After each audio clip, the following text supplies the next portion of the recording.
મોરવા હડફના ડાંગરિયા ગામે ધામધૂમથી કરવામાં આવ્યું ગણપતિ વિસર્જન। મોરવા હડફ તાલુકાના ડાંગરિયા ગામે ધામધૂમથી ગણપતિ વિસર્જન કરવામાં આવ્યું, જેમાં ડાંગરિયા ગામના પટેલ ફળિયામાંથી નાની મોટી થઈ ટોટલ 9 ગણપતિ દાદાની મૂર્તિની સ્થાપના કરવામાં આવી હતી, જેમાં નરેશભાઈ આતમભાઈના ઘરે સૌથી મોટી ગણપતિ દાદાની મૂર્તિની સ્થાપના કરવામાં આવી।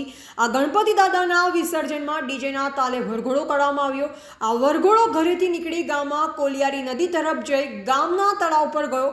આ વરઘોડામાં ગણપતિ બાપા મોરિયાના નાદ સાથે ગુલાલ ઉડાડવામાં આવ્યો। ગણપતિ દાદાના વિસર્જન માટે ખૂબ જ મોટી સંખ્યામાં ભક્તો જોડાયા, જેમાં નાના ભૂલકાઓથી માંડી 70 થી 80 વર્ષની ઉંમર સુધીના ભક્તો પણ જોડાયા।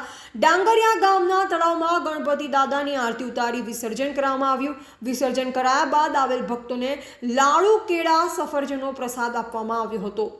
પત્રકાર મુનિન્દ્ર પટેલ, મોરવા હડફ।